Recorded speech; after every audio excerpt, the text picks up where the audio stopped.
Διαβάσαμε μάλλον ότι έχει διαταχθεί εισαγγελική έρευνα για να διερευνηθεί και το δημοσίευμα της εφημερίδας. Της Ελευθεροτυπίας, ναι, να το πούμε, γιατί όχι. Της Ελευθεροτυπίας για την συμμετοχή του αδερφού του Πρωθυπουργού σε μια εταιρεία που διαχειρίζεται CDS. Τα λέω σωστά? Κοιτάξτε, είδα και εγώ την ανακοίνωση χθες για την εντολή για να δείξει αυτή η έρευνα. Όμως θα σας πω ότι ήδη διεξάγεται έρευνα κατόπιν της μηνύσεως του κυρίου Νούλα και του κυρίου Τόμπρα, όπου μάλιστα από ό,τι ξέρω έχει ζητηθεί και δικαστική συνδρομή. Στα πλαίσια της έρευνας αυτής είχε ταχθεί και η ερώτηση που καταθέσει πριν από 1,5 μήνα και έχει αρνηθεί μέχρι τώρα, πρωτοφανές για τα κοινοβουλευτικά χρονικά, να απαντήσει η κυβέρνηση, σχετικά με τη διακίνηση του CDS που επολύθη από το ταχυδρομικό ταμιευτήριο ιδιαίτερα. Όσον αφορά την εμπλοκή του αδερφού του Πρωθυπουργού, νομίζω πλέον είναι πασιφανές. Ο αδερφός του Πρωθυπουργού, χωρίς να το έχει δηλώσει, αποτελεί ένα από τα ηγετικά στελέχη ενός φαν της πράσινης ανάπτυξης σε μια εταιρεία η οποία εξειδικεύεται στην αποφυγή πληρωμής φορολογίας και στην διεξαγωγή παιχνιδιών με ασφάλιστα κινδύνου και με νομίσματα. Κύριε Καμένε, ο κύριος Παπανδρέου διαβάζει την ανακοίνωσή του, λέει ότι δεν έχει καμία σχέση με την αγορά του CDS. Εγώ σας διαβάζω τώρα την ανακοίνωση την οποία εξέδωσε προχθές. Ναι, η αλήθεια είναι ότι ίσως την ώρα που αρχίσαν να συζητάνε για τα CDS στην εταιρεία, αυτός έφευγε και έβγαινε έξω. Δηλαδή την ώρα που αρχίσαν να συζητάνε και άκουγε τη λέξη CDS, έτρεχε έξω ο κύριος Παπανδρέου. Τώρα αυτά είναι αστεία πράγματα. Ο κύριος Παπανδρέου είναι στέλεχος της συγκεκριμένης εταιρείας, στο φαν που αφορά την πράσινη ανάπτυξη, σε ένα φαν το οποίο αφορά ένα τομέα για τον οποίο έχουν γίνει επίσημες ανακοινώσεις εκ μέρους της ελληνικής κυβέρνησης. Και το ερώτημα είναι, ο κύριος Παπανδρέου συμμετείχε από το 2009. Είναι αδελφός ενός πρωθυπουργού μιας χώρας η οποία έχει στηριχθεί στην πράσινη ανάπτυξη. Κάνει κλειστές ενημερώσεις, πέραν των ανοιχτών συνεδρίων όπως ο κύριος ανακοίνωσε, σε επενδυτές που θέλουν να επενδύσουν στην πράσινη ανάπτυξη. Γνωρίζοντας βεβαίως έχοντας βέβαια εσωτερική πληροφόρηση από τον αδερφό του Πρωθυπουργού. Εάν αυτό το βλέπετε εσείς νόμιμο, πάντως εγώ το βλέπω σίγουρα ότι δεν είναι ηθικό. Από εκεί και πέρα υπάρχει εμπλοκή της συγκεκριμένης εταιρείας και με τράπεζες οι οποίες παίζουν σε νομίσματα. Όπως η τράπεζα Dexia του Λουξεμβούργου. Και το λέω αυτό διότι ο κ. Γιούνκερ είχε και ιδιαίτερο ενδιαφέρον πριν από λίγες μέρες να μας μαλώσει στην Ελλάδα. Με έδρα του Λουξεμβούργου λοιπόν η τράπεζα Dexia. Ένα μόνο συμβόλαιο που έχω στα χέρια μου και το οποίο καταθέτω στη δικαιοσύνη, με σύμβουλο τη Unigestion, στην οποία συμμετέχει ο κύριος Παπανδρέου, είναι 10 δισεκατομμύρια ευρώ και αφορά διακυμάνσεις του ευρώ σχέση με την δανεική κορώνα. Τώρα βέβαια η αλήθεια είναι ότι ούτε και τα κόμματα της αντιπολίτευσης έχουν πάρει θέση στο θέμα αυτό και μάλιστα εγώ θα έλεγα ότι η Νέα Δημοκρατία ως αξιωματική αντιπολίτευση δεν είναι ένα θέμα το οποίο θα έπρεπε να το είχε κάνει σημαία. Ρωτήστε τη Νέα Δημοκρατία τώρα, εγώ τι να σας πω.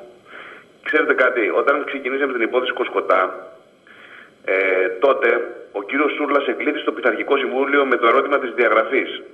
Γιατί πήραξε κάποιον τραπεζίτη όπου αρκετοί πηγαίνανε στις δεξιώσεις του τότε. Και μάλιστα εκλήθη από τον τότε Γενικό Γραμματέα της Κοινοβουλευτικής Ομάδος για να τον μαλώσουν τον κύριο Σούρλα, επειδή έκανε ερώτηση για το θέμα Κοσκοτά. Ο Κοσκοτάς πήγε πριν από λίγο από τη φυλακή. Όταν εγώ ξεκίνησα την υπόθεση των υποβρυχίων, μου κάνανε και τότε αγωγές και μηνύσεις, όπως μου κάνουν τώρα και ο κύριος Τσουκάτος και ο κύριος Παπανδρέου και οι υπόλοιποι. Κάποια στιγμή πρέπει να ανοίγουν οι πληγές. Δεν είναι δυνατόν όλοι να πηγαίνουμε με ένα σύστημα το οποίο έχει οδηγήσει την πατρίδα μας σε αυτό το σημείο. Εγώ πάντως δεν είμαι διατεθειμένος να γονατίσω, δεν είμαι διατεθειμένος να πάρω εντολές, δεν είμαι διατεθειμένος να συμβαστώ με κανέναν. Ούτε απειλούμε από κανέναν, ούτε πρόκειται να κάνω πίσω. Εσείς κύριε Καμίνα, τι κινήσεις έχετε κάνει μέχρι στιγμής και σε αυτές τις αγωγές και σε όλα αυτά τα δημοσιεύματα τα οποία απορρίπτουν τα όσα έχετε καταγγείλει εσείς? Ποια απορρίπτουν, για πέστε μου ένα-ένα. Εννοώ τις δηλώσεις, συγγνώμη, εγώ το πω τις δηλώσεις. Παρακαλώ, έχω καταρρύψει. Πέστε μου ένα που έχει καταρριφθεί. Εννοώ τις δηλώσεις, για παράδειγμα, όπως του κυρίου Ανδρίκου Παπανδρέου που διαψεύδει τα όσα έχετε καταγγείλει. Σωστά το έχω καλύτερα τώρα. Σωστά με διορθώσετε. Τι είπε ο κ. Παπανδρέου? Ο κ. Παπανδρέου παραδέχτηκε ότι εργάζεται και πληρώνεται από την εταιρεία Unigestion.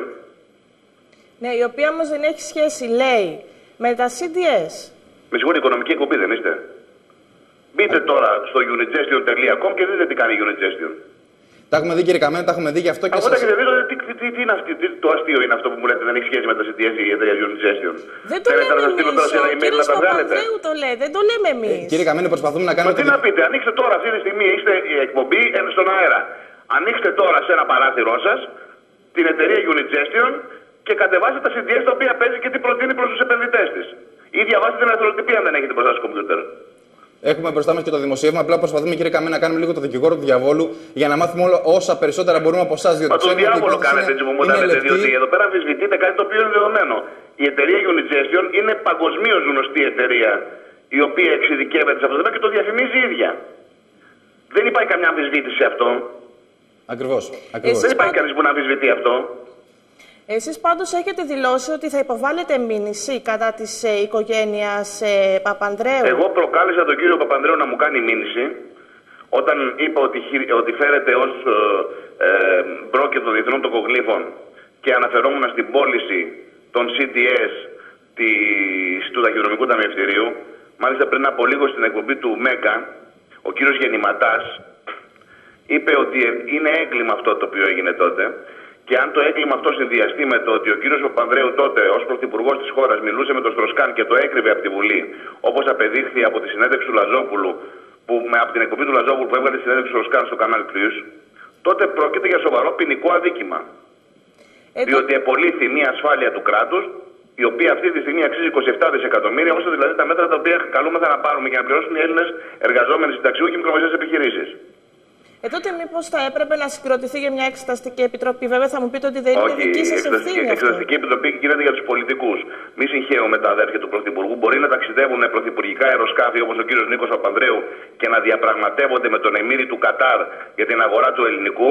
Αλλά αυτό είναι παράνομο που κάνουν. Ασυλία και εξεταστικές επιτροπές γίνονται για πολιτικούς. Για οικογένειες ακόμα δεν έχουμε γίνει εμμυράτο ώστε να έχουν την ασυλία οι ιδιώτες.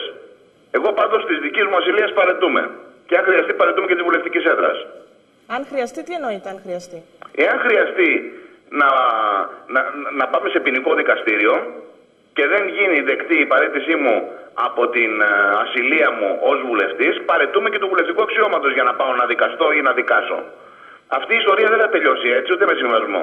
Να είναι ξεκάθαρα τα πράγματα.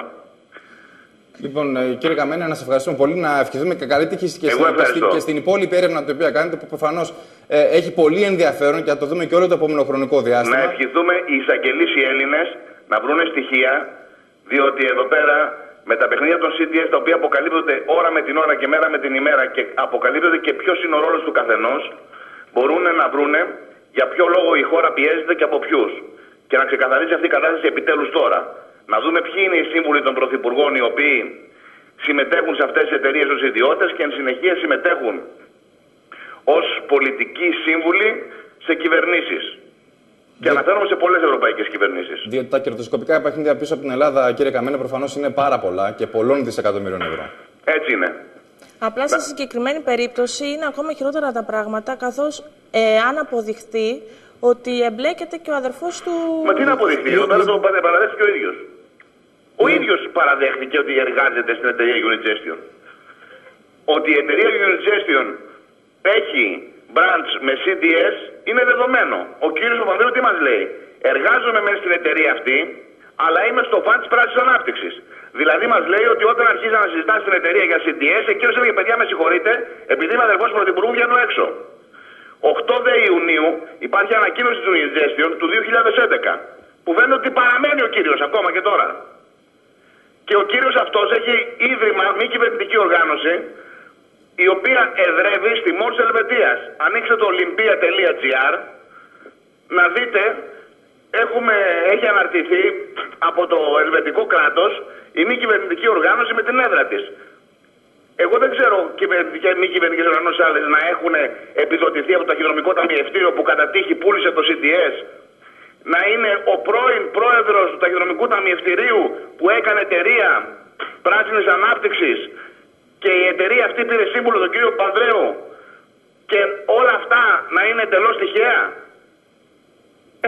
Αντί να ασχολείται το ΣΔΟΕ και να κυνηγάει τα υδροταξί στις Πέτσες, να πάει να ανοίξει τα ιδρύματα της οικογένειας του κυρίου Πρωθυπουργού και των υπολείπων βεβαίως. Διαβάζουμε, κύριε Καμένο, κλείνοντας, γιατί δεν έχουμε και πολύ χρόνο, ότι η κυβέρνηση ψάχνει 100 εκατομμύρια ευρώ που έχουν δοθεί σε μη κυβερνητικές οργανώσεις και εκεί πέρα λένε ότι είναι ένα θολό τοπίο και δεν ξέρουν πού έχουν πάει ακριβώς και πού έχουν δοθεί αυτά τα 100 εκατομμύρια ευρώ. Μα όταν ο Υπουργός Πολιτισμού δίνει στη μη κυβερνητική οργάνωση της μητέρας του, πριν από λίγες μέρες, όταν δίνουν την ώρα που κόβουν το μισθό και τη σύνταξη για 70 και 80 ευρώ από το συνταξιούχο ή όταν πνίγουν το μικρομεσαίο επαγγελματία κλείνοντας τον πλαφόν 100 εκατομμύρια στο Μέγαρο Μουσικής, όταν χρηματοδοτείται το ίδρυμα του αδελφού του Πρωθυπουργού, τι ψάχνουν να βρούνε? Ας βρουν αυτά που ξέρουν πρώτα και ας ψάξουν μετά τα υπόλοιπα.